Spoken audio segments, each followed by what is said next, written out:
নমস্কার, আপনারা দেখছেন স্যান্দন টিভি। সাথে আছি আমি দীপান্বিতা। চোখ রাখবো এখনকার মতো সংবাদে। মাধ্যমিক এবং উচ্চ মাধ্যমিক পরীক্ষায় ককবরক ভাষার প্রশ্নপত্রের উত্তরপত্র রোমান হরফে লেখার দাবি নিয়ে শুক্রবার আরও একবার ত্রিপুরা মধ্য শিক্ষা পর্ষদ সভাপতি ডক্টর ধনঞ্জয় গণচৌধুরীর সঙ্গে দেখা করল ত্রিপুরা স্টুডেন্ট ফেডারেশন অর্থাৎ টিএসএফ ছাত্র সংগঠনের প্রতিনিধিরা। সাক্ষাতের সময় প্রতিনিধিরা পর্ষদ সভাপতি ডক্টর ধনঞ্জয় গণচৌধুরীকে বলেন, ভাষা নিয়ে তাদের সঙ্গে ছিনিমিনি খেলা হচ্ছে, কেড়ে নেওয়া হচ্ছে তাদের কাছ থেকে সাংবিধানিক অধিকার। আজকে আমাদের টিএসএফ থেকে আবার ত্রিপুরা বোর্ডে আইসি এই ককবরক ল্যাঙ্গুয়েজের ব্যাপারে।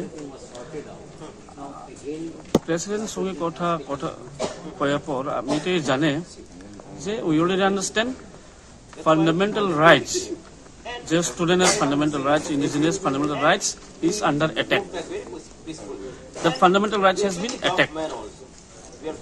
এটা ফান্ডামেন্টাল রাইটস, আমরা যেটা ফান্ডামেন্টাল রাইটস আছে, ইন্ডিজিনিয়াস ফান্ডামেন্টাল রাইটস আছে, ককবরকের যারা স্টুডেন্টের ফান্ডামেন্টাল রাইটস আছে, এটা under threat and under attack by the state government and the Tripura board. আর একবার based on the language and the community, it is under discrimination. Lusai subject Roman script আর অন্য কারণ ল্যাঙ্গুয়েজ রোমান স্ক্রিপ্ট, তো ককবরকের শুধু ককবরকের কারণ ককবরের জন্য ডিসক্রিমিনেশন করে। বিরোধী দলনেতা অনিমেষ দেববর্মার বক্তব্যের 24 ঘন্টা অতিক্রম হতে না হতেই ককবরক ভাষায় পরীক্ষার রোমান হরফে উত্তরপত্র লেখার দাবিতে অনির্দিষ্টকালের জন্য জাতীয় সড়ক বন্ধ করে দেওয়ার ঘোষণা দিল উপজাতি ছাত্র সংগঠন টিআইএসএফ। রোমান হরফে উত্তরপত্র লেখা যাবে এ বিষয়ে মুখ্যমন্ত্রীর লিখিত না দেওয়া পর্যন্ত তাদের এই আন্দোলন অব্যাহত থাকবে বলে প্রশাসনের এক প্রকার চ্যালেঞ্জ ছুঁড়ে দিলেন তারা। ত্রিপুরা মধ্যশিক্ষা পর্ষদ পরিচালিত পরীক্ষায় ককবরক ভাষার উত্তরপত্র রোমান হরফে লেখার দাবিতে প্রায় দীর্ঘ কয়েক মাস ধরে আন্দোলন অব্যাহত রয়েছে। শাসক দল, বিরোধী উপজাতি রাজনৈতিক সংগঠন এবং ছাত্র সংগঠন রীতিমতো সামিল হয়েছেন এই আন্দোলনগুলোতে। রাজ্যের প্রধান বিরোধী দল ত্রিপুরা মথার স্ট্যান্ড পয়েন্ট একটাই, রোমান স্ক্রিপ্টে ককবরক ভাষার উত্তরপত্র লেখার অনুমতি দিতে হবে। এখানেই শেষ নয়, মাত্র 24 ঘন্টা আগে বিরোধী দলনেতা অনিমেষ দেববর্মা ত্রিপুরা মধ্য শিক্ষা পর্ষদের সভাপতি ডক্টর ধনঞ্জয় গণচৌধুরীর বক্তব্যকে পুরোপুরি খণ্ডন করে বলে দিয়েছিলেন বিধানসভায় দেওয়া মুখ্যমন্ত্রী তথা রাজ্যের শিক্ষামন্ত্রী অধ্যাপক ডাক্তার মানিক সাহার বক্তব্যের সঙ্গে কোনো রকম মিল নেই মধ্য শিক্ষা পর্ষদের সভাপতি ডক্টর ধনঞ্জয় গণচৌধুরীর। বিরোধী দলনেতা অনিমেষ দেববর্মা অভিযোগ করেছিলেন রাজনৈতিকভাবে পেছন থেকে কেউ কলকাঠি নাড়ার চেষ্টা করছে। এক প্রকার ভাবে হুমকির সুরেই তিনি জানিয়ে দিয়েছিলেন এই ঘটনার পরিপ্রেক্ষিতে ছাত্ররা আন্দোলনের নামলে এর জন্য মুখ্যমন্ত্রীকে দায় নিতে হবে। রাজ্যের আইন শৃঙ্খলার অবনতির একটা কারণ হয়ে দাঁড়াতে পারে। ককবরক বিষয়টা আজকে থেকে 17-18 বছর আগে যেভাবে চলছিল, বাংলা এবং রোমান হরফে এটা লেখা হতো, হঠাৎ করে এইবার রোমান হরফে লেখা যাবে না, এই বিষয়টা কিন্তু এটা এখানেই থেমে থাকবে। এবং আমি কেন বলছি বারবার যে আইন শৃঙ্খলার অবনতি হবে, student community will come up with agitation. আন্দোলন হলে কি হবে? স্ট্রাইক হবে, বন্ধ হবে, এক জায়গার মানুষ অন্য জায়গায় যেতে পারবে না। ব্যবসা বাণিজ্যের ক্ষেত্রে মানুষের দৈনন্দিন জীবনে এটা কিন্তু তার একটা ব্যাড এফেক্ট চলে আসবে। তো আমি as a leader of opposition এখনো বলছি যে এই বিষয়টাকে মাননীয় মুখ্যমন্ত্রী, যিনি ওই দপ্তরেরও মন্ত্রী, ওনাকে দেখা উচিত। No one should play wrong politics with this. এদিকে রাজ্যের আরক্ষা প্রশাসন এবং রাজ্য সরকারকে এক প্রকার ভাবে চ্যালেঞ্জ ছুড়ে দিয়ে উপজাতি ছাত্র সংগঠন টিআইএসএফ শুক্রবার বিকেলে এক সাংবাদিক সম্মেলনে অনির্দিষ্টকালের জন্য আসাম আগরতলা জাতীয় সড়ক এবং রেল লাইন বন্ধ করে দেওয়ার ঘোষণা দিল। সাংবাদিক সম্মেলনে টিআইএসএফ অভিযোগ করে ত্রিপুরা মধ্য শিক্ষা পর্ষদ সভাপতি doctor Dhananjay Ganchoudhury Roman script নিয়ে তাঁর বক্তব্য বদল করে চলেছেন এই কারণেই অনির্দিষ্টকালের জন্য আসাম আগরতলা জাতীয় সড়ক এবং রেল লাইন বন্ধের ঘোষণা দিয়েছে তারা। যতক্ষণ না পর্যন্ত তাদের সমস্যার সমাধান হবে ততক্ষণ পর্যন্ত চলতে থাকবে এই আন্দোলন। তাদের দাবি, ককবরক ভাষার উত্তরপত্র রোমান হরফে লেখা যাবে, এই বিষয়ে লিখিত দিতে হবে রাজ্যের মুখ্যমন্ত্রী তথা শিক্ষামন্ত্রী ডাক্তার মানিক সাহাকে। তাদের অভিযোগ, সংবিধানের স্বাধীনতার অধিকারকে অবমাননা করা হচ্ছে 2020 শিক্ষানীতিকেও। প্রধানমন্ত্রী নরেন্দ্র মোদী যেহেতু আঞ্চলিক শিক্ষা এবং আঞ্চলিক ভাষার প্রসারের লক্ষ্যে 2020 শিক্ষা পদ্ধতি চালু করতে চাইছেন, সেই হিসেবে ত্রিপুরায় কেন এই শিক্ষা পদ্ধতি চালু করা হচ্ছে না কিংবা কারা চালু করতে চাইছে না, এর স্পষ্টীকরণ চেয়েছেন টিআইএসএফ ছাত্র সংগঠন। যতটুকু না সলিউশন দেওয়া হবে, আমরা এই ব্লকেজটা আমরা উঠাবো না বা আমরা উইথড্র করবো না। আমাদের এটাই থাকবে, আমরা এখন কারোর সাথে কথা বলবো না, ডাইরেক্ট সিএম আমাদেরকে লিখে দিতে হবে, বা আমাদের জানে এডুকেশন ডিপার্টমেন্টে উনি আছেন, উনি আমাদেরকে লিখিত দিতে হবে যে রোমান স্ক্রিপ্টে ককবরক সাবজেক্টে চলবে।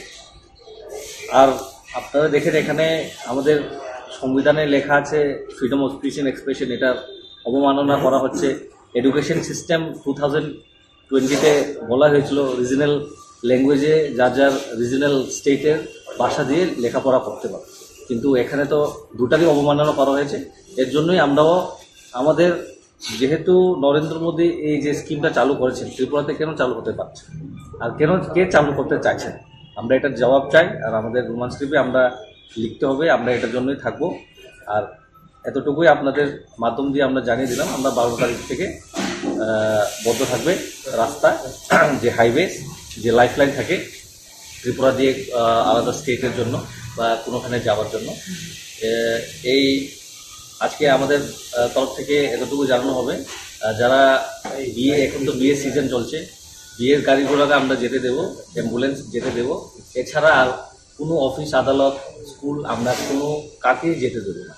তো আপনারাও আসবেন না প্লিজ, কারণ এখানে অনেক সেফটি ম্যাটার আছে। আর যারা এখন থেকে কিছু জিনিসপত্র কিনে রাখবেন, কারণ রাস্তা বন্ধ হয়ে গেলে হয়তোবা আগামী দিনে ত্রিপুরা রাজ্যে জিনিসপত্র, পেট্রোল, খাবার দাবার জিনিসের শর্টেজ করতে পারে। আজকের থেকে আপনাদেরকে জানিয়ে দিলাম, এর জন্য আমরা 2 দিন টাইম দিয়েছি। 2 দিনের মধ্যে আপনারা যা ব্যবস্থা করার আছে আপনারা করবেন। ধন্যবাদ।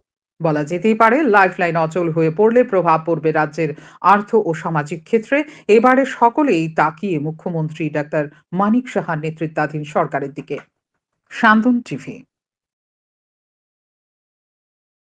ত্রিপুরা পুলিশের 150 বছর পূর্তি উপলক্ষে শুক্রবার আগরতলার রবীন্দ্র শতবার্ষিকী ভবনে এক মেগা কুইজ প্রতিযোগিতা অনুষ্ঠিত হয়। এই মেগা কুইজ প্রতিযোগিতায় সঞ্চালনা করেন রাজ্যের বিশিষ্ট সাংবাদিক শুভ্রজিৎ ভট্টাচার্য। বিভিন্ন স্কুলের ছেলেমেয়েরা এই কুইজ প্রতিযোগিতায় অংশ নেয়। উপস্থিত ছিলেন রাজ্য পুলিশের মহানির্দেশক অমিতাভ রঞ্জন সহ পুলিশের পদস্থ আধিকারিকরা। প্রতিযোগিতা শেষে বিজয়ীদের হাতে পুরস্কার তুলে দেওয়া হয়। রাজ্য পুলিশের মহানির্দেশক সহ পুলিশের পদস্থ আধিকারিকরা বিজয়ীদের হাতে পুরস্কার তুলে দেন। It's an honor here today to be present in front of you on this wonderful quiz competition that has unfolded in front of us. What a tough competition and what a close competition it was. So my congratulations first to all the prize winners, to all the participants for achieving and being here today and for taking part in this quiz. Children who are here, all the quiz participants, and a special word of thanks to all the quiz masters, to the organizers who put in their best to make this a very big success. And I would like to therefore again thank all the prize winners and the participants who reached the top and were able to achieve. Thank you so much. TSR 3য় ব্যাটালিয়নের উদ্যোগে শুক্রবার চান্দ্রাই পাড়া দ্বাদশ শ্রেণী বিদ্যালয়ের মিলনায়তনে অনুষ্ঠিত হয় এক সচেতনতামূলক কর্মসূচি। এই কর্মসূচির মাধ্যমে ড্রাগস, সাইবার ক্রাইম এবং ডোমেস্টিক ভায়োলেন্সের উপর আলোচনা করা হয়। মূলত ত্রিপুরা পুলিশের 150 বছর পূর্তি উপলক্ষে এই কর্মসূচির আয়োজন হয়। প্রত্যেকটি বিষয় নিয়ে সহজ সরলভাবে বিদ্যালয়ের ছাত্রছাত্রী সম্মুখে বিস্তারিত তুলে ধরেন টিএসআর 3য় ব্যাটালিয়নের ডেপুটি কমান্ড্যান্ট সুমন মজুমদার। এছাড়াও এদিন এই সচেতনতামূলক কর্মসূচিতে বক্তব্য রাখেন ৩য় ব্যাটালিয়ন কমান্ড্যান্ট বিনয় কিশোর দেববর্মা। বাহিনীর কমান্ড্যান্ট বক্তব্য রাখতে গিয়ে বলেন, ছাত্রছাত্রীরা আগামী দিনের ভবিষ্যৎ। তাদের সম্মুখে রয়েছে সুন্দর জীবন, আর জীবনকে আরো সুন্দর করে গড়ে তুলতে হলে ড্রাগসের মতো মরণ নেশাকে কিভাবে দূরে রাখা যায় সেসব বিষয় তাদেরকে আরো সচেতন করার প্রয়োজন। এছাড়াও এদিন যেভাবে সাইবার ক্রাইম ও ডোমেস্টিক ভায়োলেন্স সংঘটিত হচ্ছে সেদিক দিয়েও ছাত্রছাত্রীদের সচেতন করা হচ্ছে, যাতে করে তাদের চারপাশের মানুষ এ ধরনের অপরাধমূলক কর্মকাণ্ডে জড়িত না হতে পারে সে বিষয়ে তারা তাদেরকে সচেতন করতে পারেন। এদিনের এই অনুষ্ঠানে commandant Binoy Kishore Debbarma, deputy commandant Subodh Majumdar ছাড়া উপস্থিত ছিলেন বিদ্যালয় শিক্ষক স্বপন নম ও সুদীপ ভট্টাচার্য। এই সচেতনতামূলক কর্মসূচিতে ছাত্রছাত্রীদের অংশগ্রহণ ছিল লক্ষণীয়। 150 বছর পূর্তি ত্রিপুরা পুলিশ ডিপার্টমেন্টে এই মহতী দিন উদযাপন করতে যাচ্ছি। আজ এখানে আমরা 150 বছর পূর্তির উপলক্ষে এবং আমাদের সমাজে বিভিন্ন ধরনের অ্যাওয়ারনেস প্রোগ্রাম যেগুলি আমাদের প্রত্যেক দিনে দরকার, এরই অঙ্গ হিসেবে আজ আমরা এখানে অ্যাওয়ারনেস অন।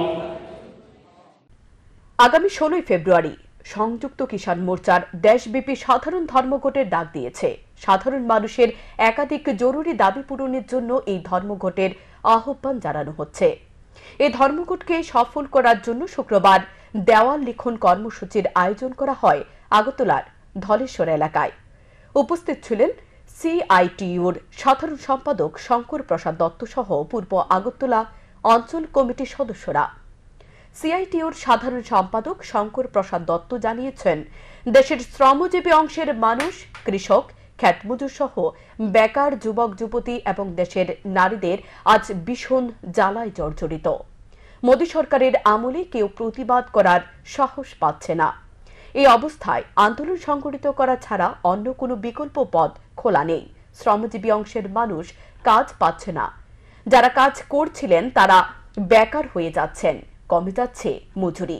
সরকারের আসার আগে প্রধানমন্ত্রী নরেন্দ্র মোদী প্রতিশ্রুতি দিয়েছিলেন কৃষকদের ফসলের মূল্য দ্বিগুণ বৃদ্ধি পাবে, কিন্তু কৃষকদের ফসলের মূল্য দ্বিগুণ বৃদ্ধি পাওয়া তো দূরের কথা, শুধুমাত্র মোদী সরকারের আমলে প্রায় 1.5 লক্ষ কৃষক ফসলের লাভজনক অর্থ না পাওয়ার পাশাপাশি ঋণের বোঝায় জর্জরিত হয়ে আত্মহননের পথ বেছে নিয়েছেন। 16 ফেব্রুয়ারি আমাদের দেশের শ্রমজীবী মানুষ, কৃষক, ক্ষেতমজুর সহ বেকার যারা আছে, ছাত্র যারা আছে, আমাদের দেশের নারীরা যারা আছেন, তারা এত জ্বালা যন্ত্রণায় আছেন এই মোদী সরকারের আমলে যে তারা প্রতিবাদ, প্রতিরোধ, আন্দোলন সংগঠিত করা ছাড়া তাদের সামনে অন্য কোনো বিকল্প রাস্তা খোলা নেই। আমাদের দেশের শ্রমজীবী মানুষ তার কাজ পাচ্ছেন না, যারা কাজ করছিলেন তারা বেকার হয়ে যাচ্ছেন, আর মজুরি তাদের কমে যাচ্ছে। কৃষক যারা মোদী সরকার আসার আগে কথা দিয়েছিলেন নরেন্দ্র মোদী যে কৃষকদের ফসলের দাম দুগুণা হবে, আজকে কৃষকদের ফসলের দাম দুগুণা হওয়া তো দূরের কথা, শুধুমাত্র মোদী সরকারের সময়ে 1.5 লক্ষ কৃষক ফসলের লাভজনক দর না পেয়ে এবং ঋণ পরিশোধ করতে না পেরে তারা আত্মহত্যা করতে বাধ্য। কেরলের প্রতি আর্থিক বঞ্চনা এবং দেশের যুক্তরাষ্ট্রীয় কাঠামোর উপর মোদী সরকারের বিরুদ্ধে আক্রমণের অভিযোগ এনে দেশব্যাপী প্রতিবাদ কর্মসূচির ডাক দিল সিপিআইএম।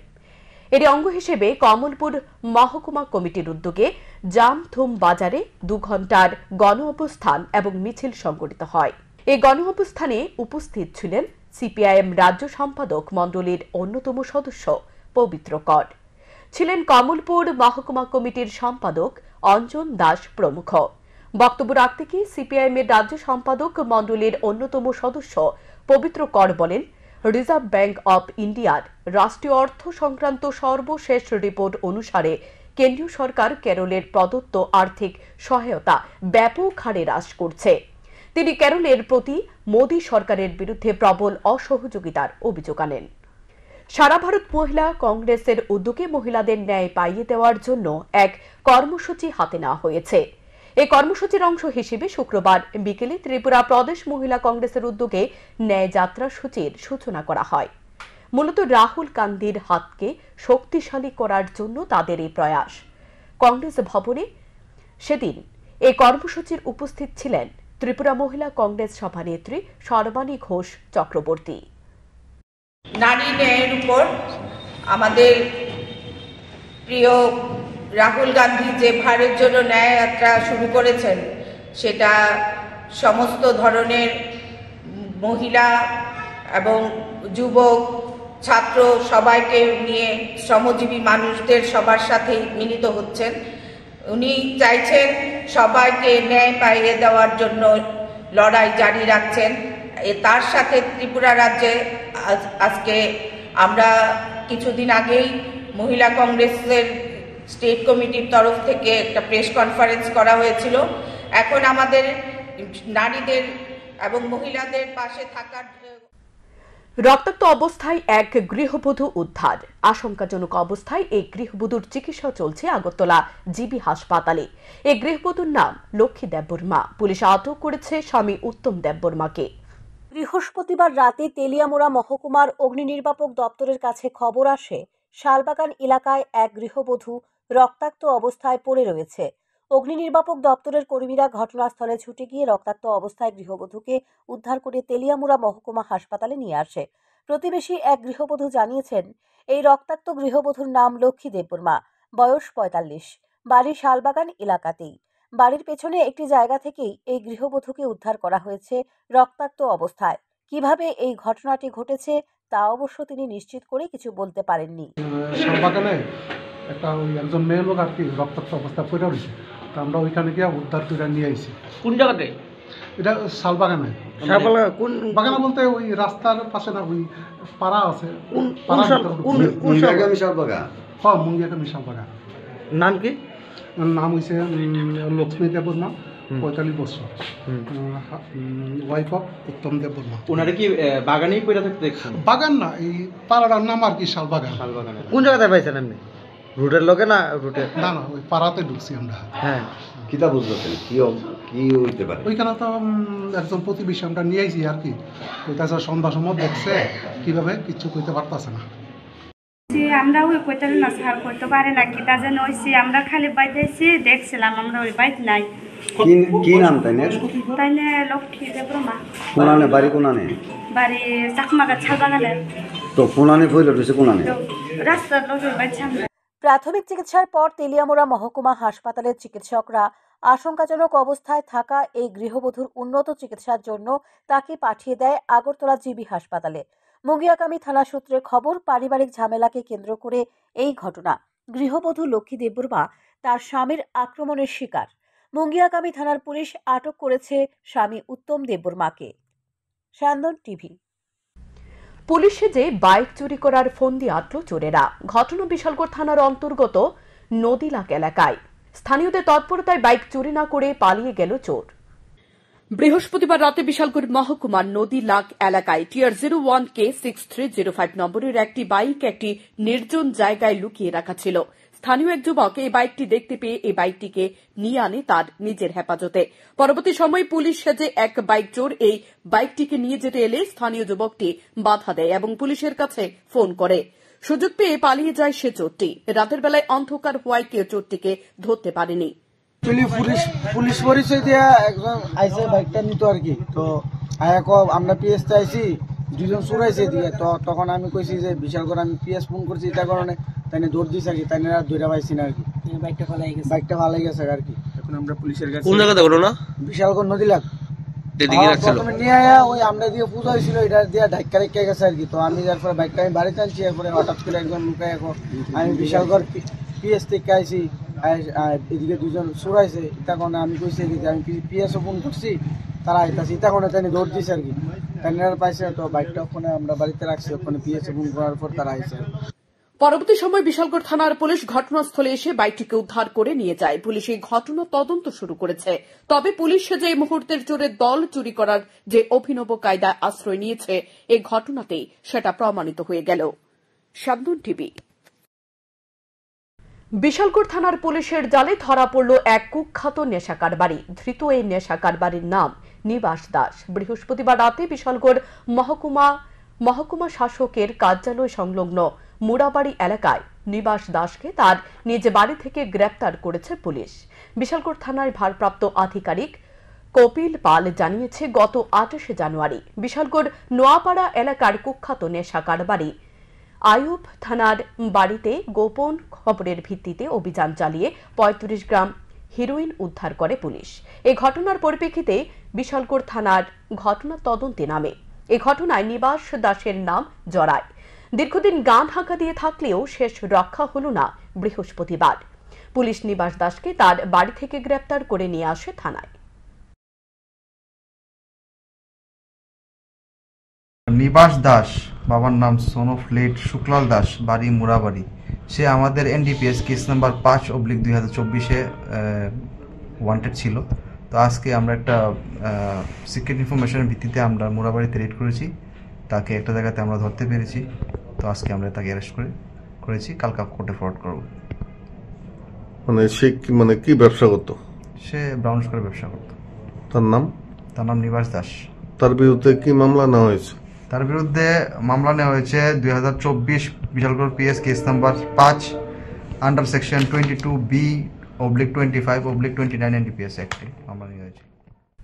এখনকার মতো সংবাদ এ পর্যন্তই। চোখ রাখুন শান্তন টিভির পর্দায়। নমস্কার।